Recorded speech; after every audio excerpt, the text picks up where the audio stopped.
Well, good morning and welcome to the show. Jeff Beals here at your service.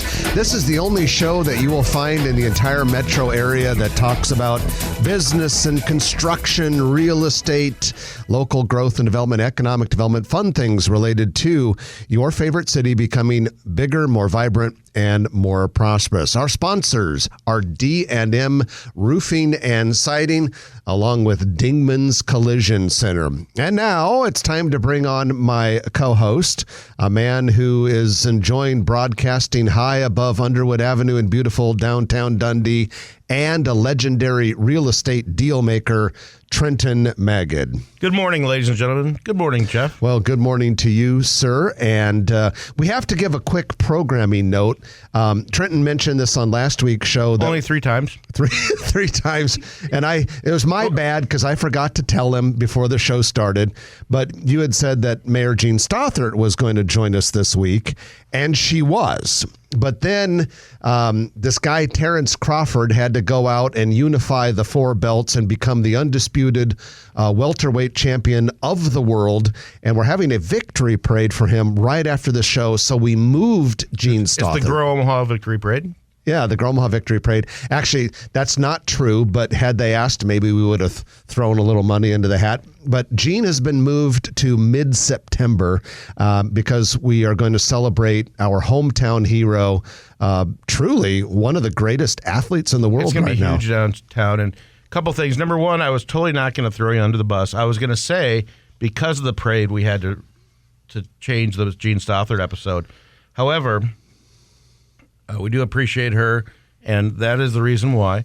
But also, I will be very upset if they don't announce that some benefactors come in and say there's going to be a larger-than-life Bud Crawford statue by the CHI Center or somewhere downtown, a big bronze or whatever they make it out of. Oh, well, kind of like they had the Rocky statue. I know everybody will refer to that, but this is a real person, ladies and gentlemen. And, you know, he's 147 pounds of steel, but I bet you they'll make it larger than life. The statue will probably weigh more than the champ weighs. A lot more.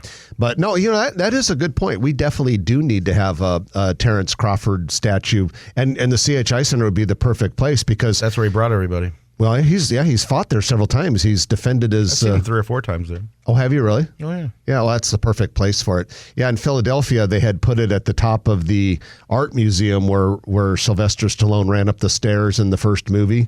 Yeah. And then I was just there earlier this summer. I took a bus tour, and they moved it down to the ground level off to the side because they decided it wasn't quite highbrow enough for an art museum to have a boxer there. But it's not real. And he was not real. But it'll be interesting to see. Yeah, there's definitely got to be a statue. Well, so folks, listen to the entire show today. And then as soon as the show's over, the parade starts. I think it starts about 19th and Farnham Street and ends at the Jean Leahy Mall. And free parking at the city parking garages and meters and bus routes. You can get on at the Orbit at Westroads.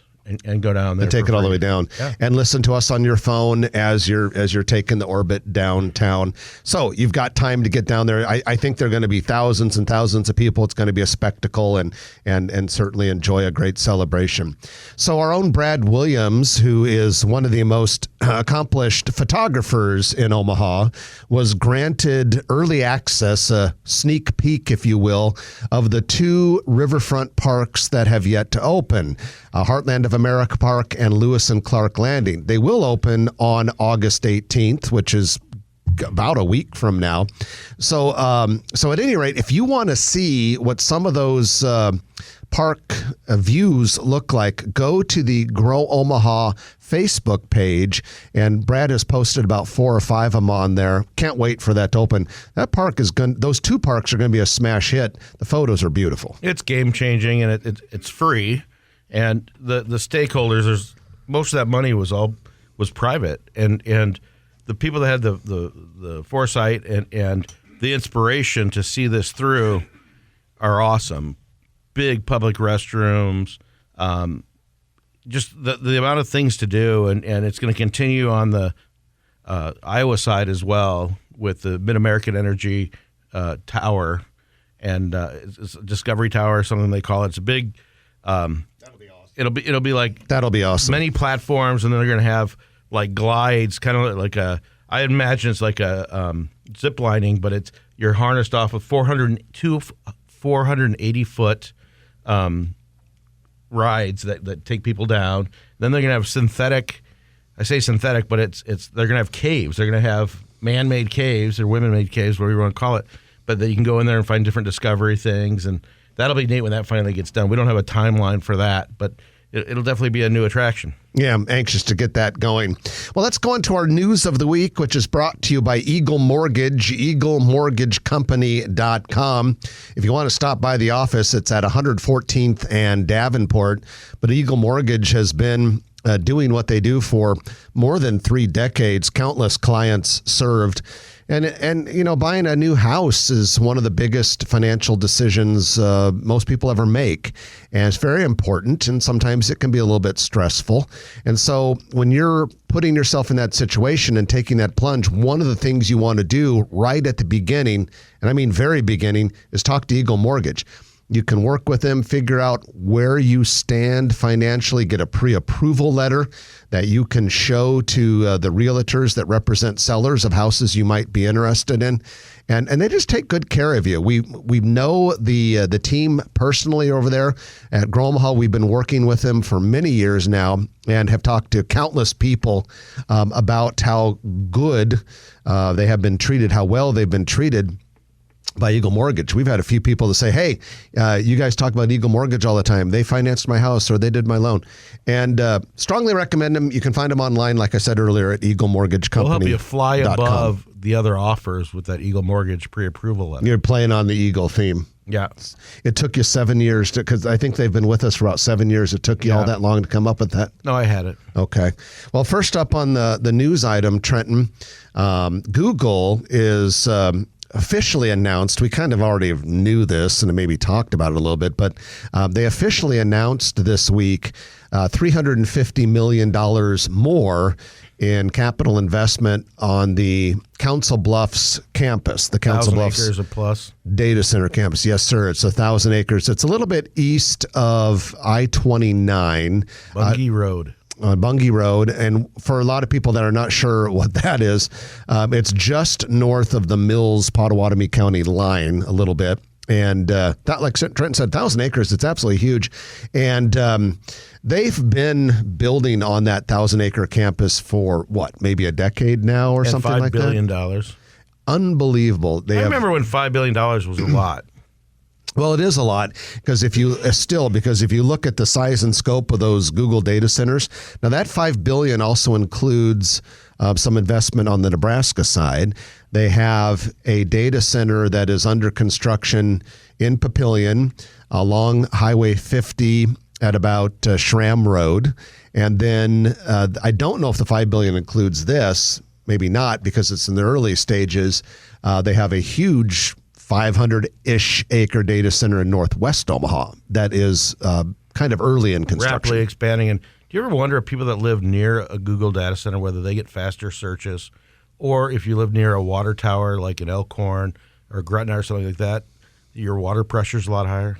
You know, there's a series of commercials. I think it's for Twizzlers, and they have like some person contemplating a thought. There's one where there's a guy that says, why can't I wear white after Labor Day? You should submit that for their next commercial. Those, okay. All right, next up on the news is a project called The Nook.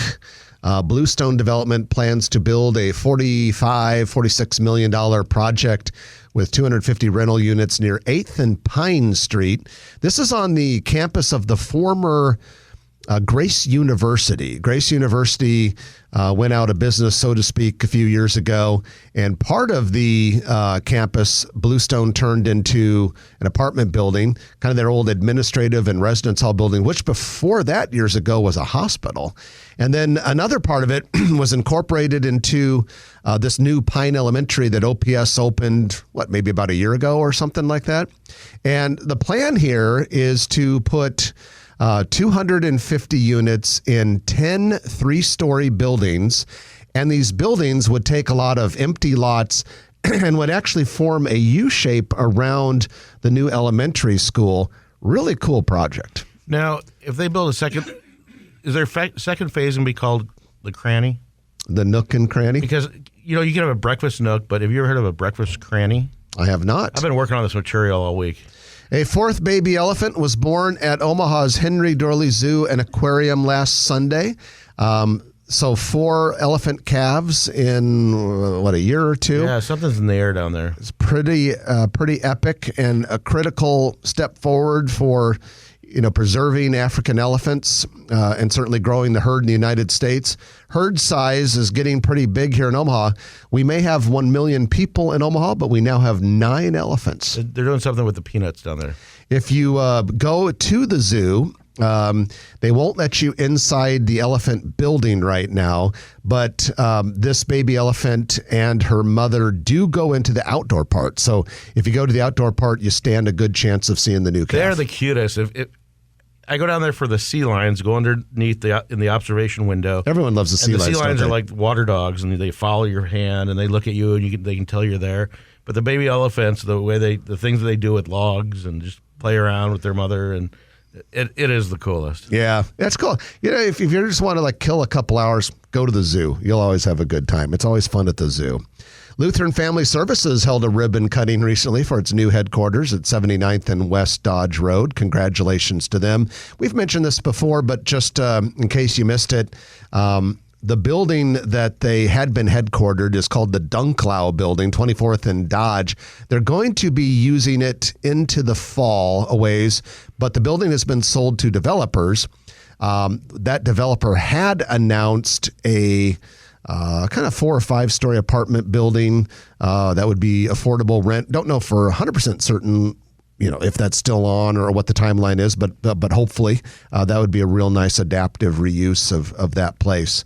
And next up, the first 6 families, Trenton, have moved into a place that is a nice turnaround from what had been there. Habitat for Humanity is developing Blue Stem Prairie, the former Wintergreen apartment site near 52nd and Sorensen. The old Wintergreen apartment site was awful. And controversial. I think we may have had that listed back at World Group. We did, but the first 6 families have officially moved into what's going to be an 85-home, multi-generational development there.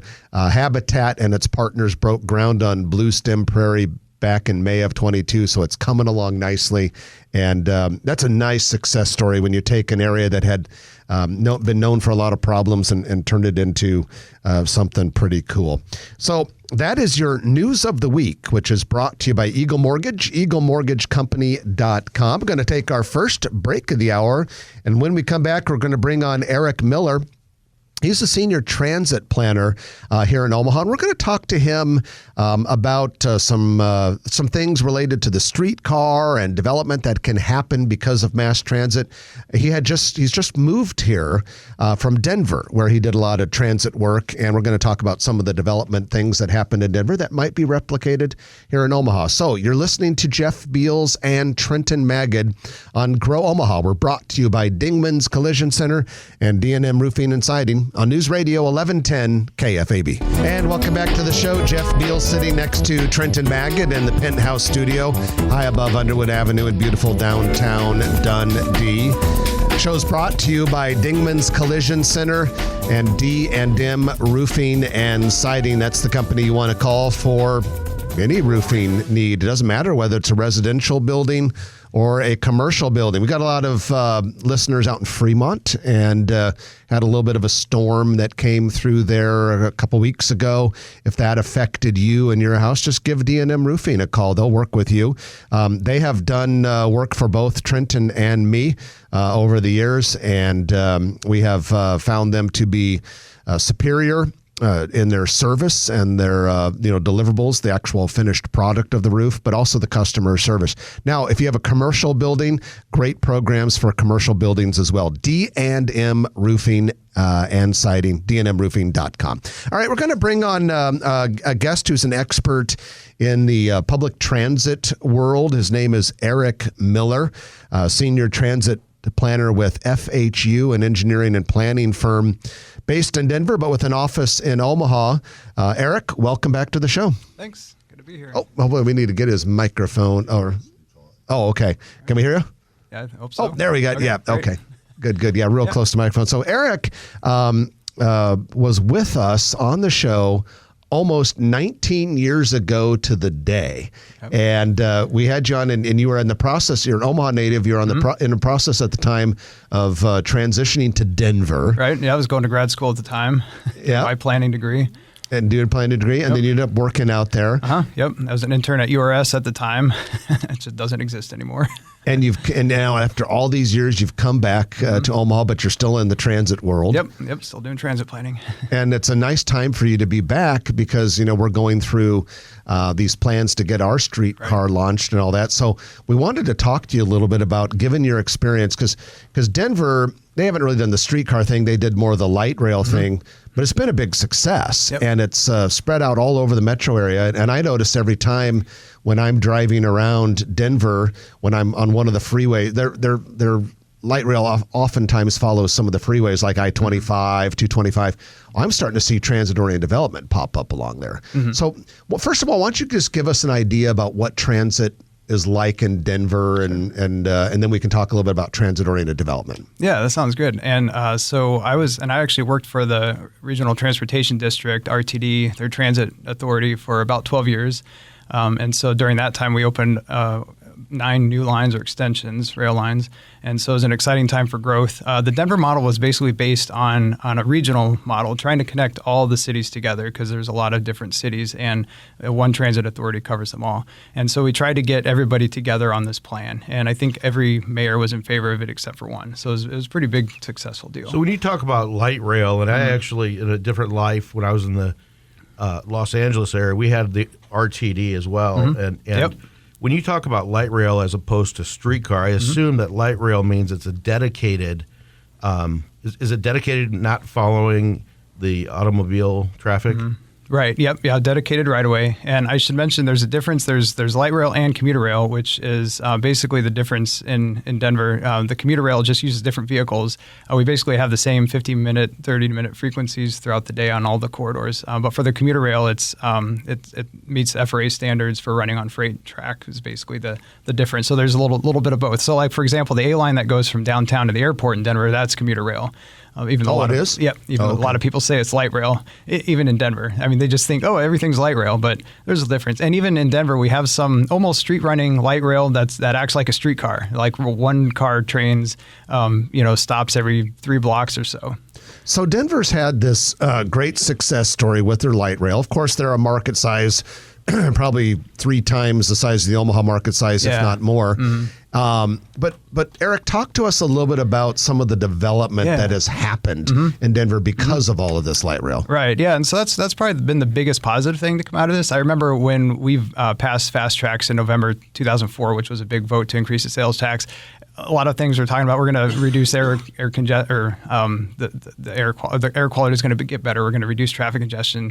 Well, that didn't happen as much as we wanted it to. There's still a big mode split. I think like the transit mode share went up a little bit, which is good. But the biggest thing was the impact to the land use and the impact to development, especially around stations. That's been huge.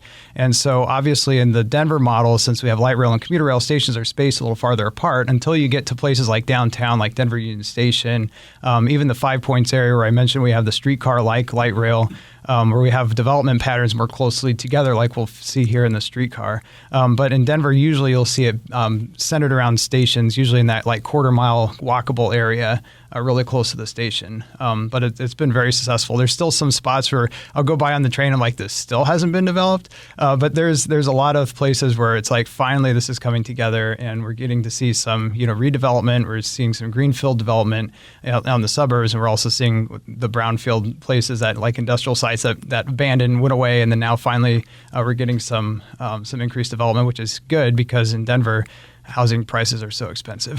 Does Denver charge for their light rail? Yes, yeah, it's fare based, and there have been several changes over the years. One of the changes they're doing now is kids are going to be able to ride free starting, I think, this month. But we still have a fare system that's based on how far away you're traveling on it. And it's a little more expensive here than the metro. What was the estimated total cost of the project? Oh, I know gosh, it I covers can't remember. a lot bigger area. Well, Yeah. and it's a series of projects, I suppose, because they phased it. Yeah. I want to say it was in the neighborhood of $7 billion. I can't remember. What are they smoking over there? Oh, okay. Well, that's Colorado. Yeah. Well, and for comparison, our first streetcar line is $306 million. And so, we're talking. But again, as Eric said, the light rail is more regional. It's connecting far-flung suburbs to downtown Denver, whereas our first stab at this with the streetcar is just to connect high-density areas within Omaha. Later in the next segment, we'll talk to Eric specifically about some things that we could expect to happen with Omaha's streetcar system. But before we do that, before we go to the break, Eric, when you look at Denver's light rail network, how has it benefited downtown Denver more, or the suburbs, or maybe some of those urban areas between the suburbs and downtown? How would you, and if there's not one specific area that has benefited more, how would you characterize those types of benefits in different parts of the metro, or whether urban or suburban? Yeah, that's a good question. I think it's benefited both kind of equally. Again, it's based on this regional model, which one of the things is RTD has an elected board of directors similar to what Omaha Metro is moving towards. And so a big part of that was, hey, we want our piece of the pie, right? And so which is kind of good, because now we're seeing all sorts of different developments. So we're seeing some suburban developments that are a little different than downtown, maybe not as intense, a little more laid back and that sort of thing. So it's kind of cool to get that mix. So if you're like a new person coming into Denver looking for an apartment, you'll have some variety now. Whereas when I moved there like 19 years ago, it's kind of like, well, if I want an apartment next to a rail station, I basically have to live downtown. So it's kind of nice now. You've got all these urban centers across the region. Okay, well, we'll talk, like I said, we'll talk after the break more about some of your thoughts about Omaha's coming system. But we're going to take that middle of the show break. We got to get the news in here. But we have Eric Miller with us, transit planner, transit expert with FHU, engineering planning firm with an office in Omaha. You're listening to Grow Omaha, brought to you by Dingman's Collision Center and D&M Roofing and Siding on News Radio 1110 KFAB. And welcome back to the show. Jeff Beal sitting next to Trenton Magid. We're brought to you by Dingman's Collision Center and D&M Roofing and Siding. If you have a little bit of a fender bender, or, let's say you're going to Chipotle for lunch and, someone kind of backs into your car in a parking lot. If that's the case, just go to Dingman's Collision. That happened to me. Just go to Dingman's Collision Center and they'll take very good care of you. 4 metro area locations, so you can choose which one is ever most convenient for you. All right, ladies and gentlemen, it's time for the Noddle Company's Commercial Real Estate Development Spotlight of the Week. And we are going to talk about a couple of things. First of all, you should know that Noddle Company's premier commercial real estate and residential real estate developer in this part of the country, definitely in Omaha. They do things nationwide, but we really care about the projects that Noddle Companies does here. And some of the big ones: Exarban Village, River's Edge and Council Bluffs, Builders District in North Downtown, Steel Ridge in the Papillion-Gretna area, Village Point West Medical Center, all sorts of them. But today we're going to talk about 2. First of all, we go to Exarban Village, and inside Exarban Village is the Inner Rail Food Hall. And foodies, take note. There's going to be a pop-up tomorrow inside the Inner Rail Food Hall. Uvi's Bake Shop. Uvi's is spelled Y-U-V-I''S. Uvi's Bake Shop is going to have a pop-up in the Inner Rail tomorrow from 11 a.m. to 1 p.m. And then we're going to take you to a different Noddle Company's development for a nice update. At 52nd and Leavenworth, 54th and Leavenworth, is the Row House Elmwood Park. Row House Elmwood Park. Row House spelled Rowhaus. R-O-W-H-A-U-S. A little bit of a German word there. Those are some really nice 3-story townhouses, row houses.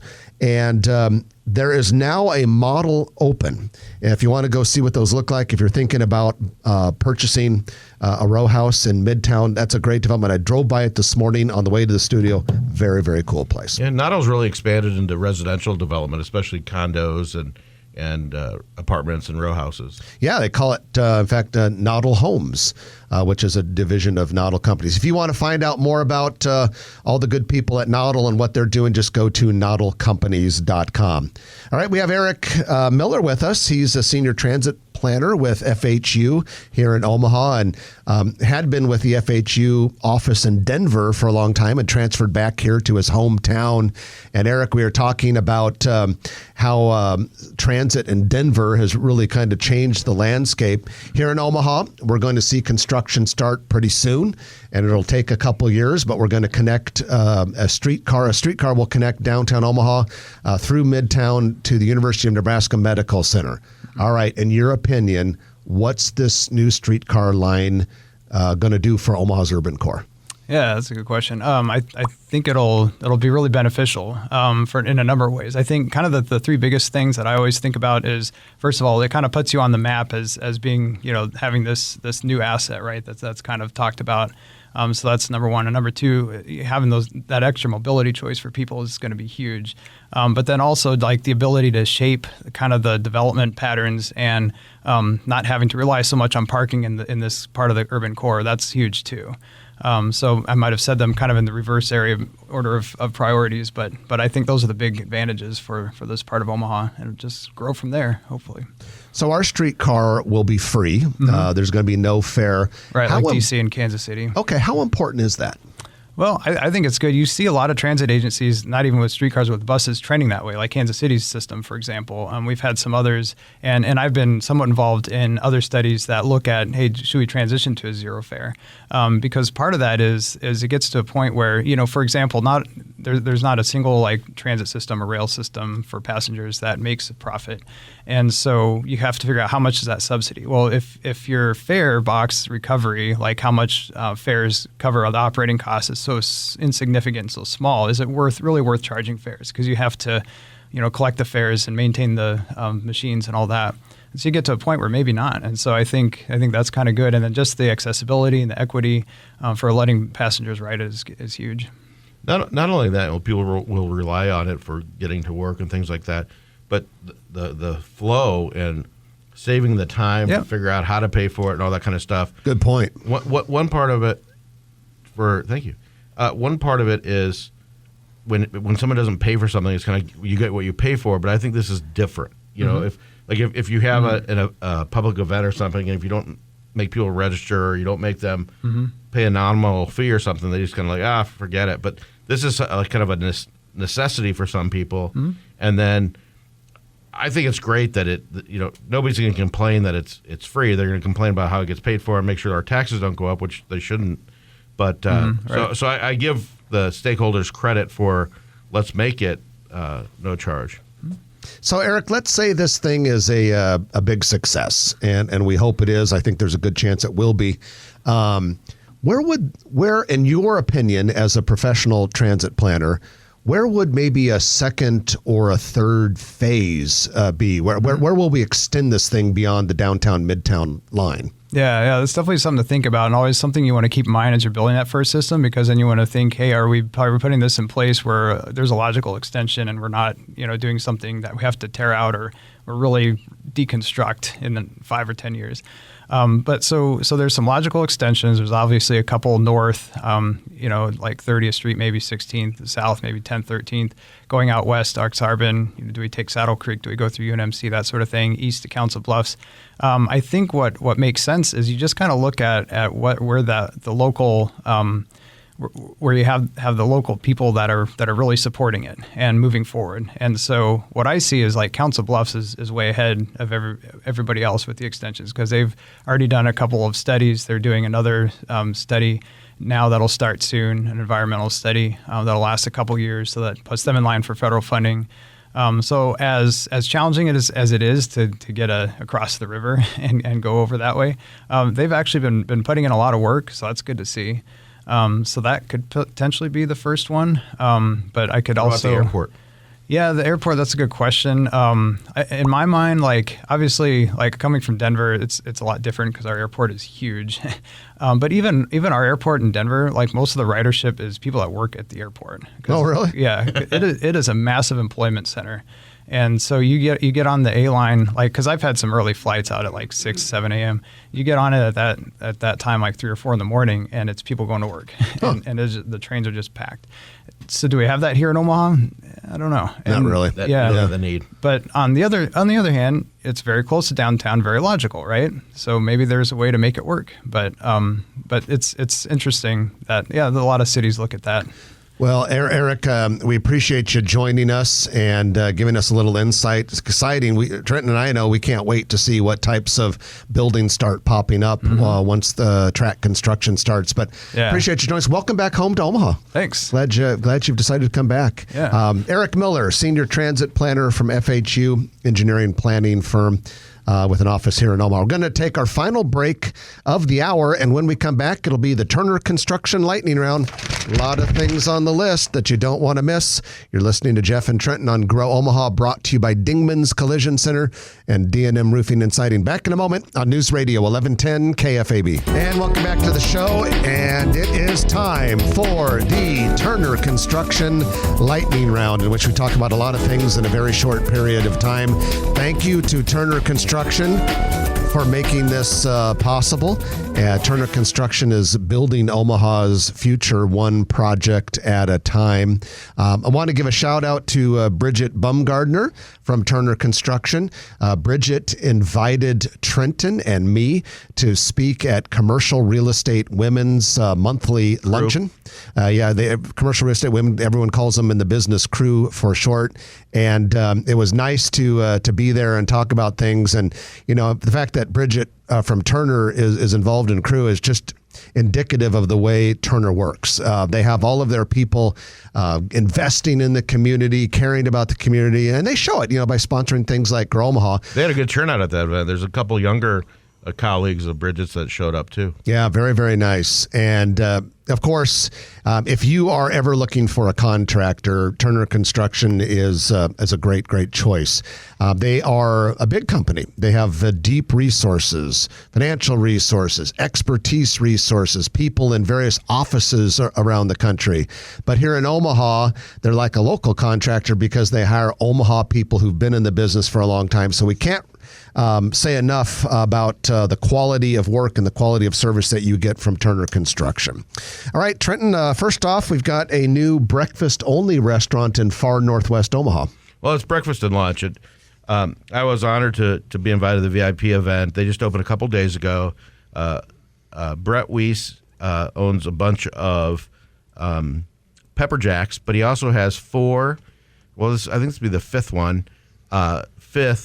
Good Evans restaurant. There's one at 74th and Pacific Street I've been to, but it's about a 5,000 or 6,000 square foot building just north of West Maple Road on 204th, and really nice. It's by the Indian Creek Golf Course, and it's really nice. It's 6:30 to 2 o'clock, I think, every day of the week, and they'll knock it dead out there, and quality stuff.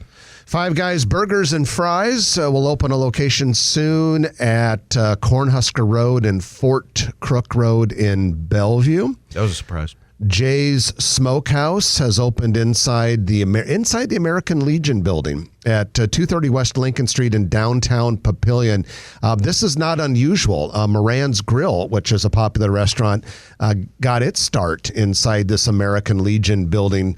Before Jay's Pop and Smoke was in there, that one didn't work out, but I've heard good things about Jay's Smokehouse. In fact, Gary Saddlemeyer and I have a regular barbecue tour that a lot of KFAB listeners know about, and our next stop is scheduled for Jay's Smokehouse. It's been a while, but I get invited to those sometimes. I think I went to one in 2007. Yeah, the problem is we don't invite you terribly much because of all of the turndowns we've gotten from you. Yeah. I mean, there have been a lot of declined offers, and so after a while, you're just keep inviting. You get the hint. I got to feel like you've been burned. So J. Crew Factory Store is coming soon to Regency Shopping Center. J. Crew has an existing store at Nebraska Crossing in Gretna. Rowan, R-O-W-A-N, Rowan, has opened its first Nebraska or Iowa store at Village Point.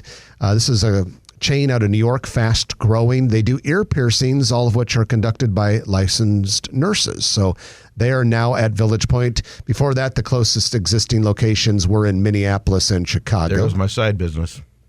Dollar Tree has opened a store in the former Valentino's restaurant space at 5022 South 108th Street. That's basically between L and Q. Dundee Bank, which is a sponsor, one of our sponsors of the Grow Omaha newsletter, will be renovating a storefront space, or is renovating a storefront space at 6073 Maple Street, right in the heart of downtown Benson.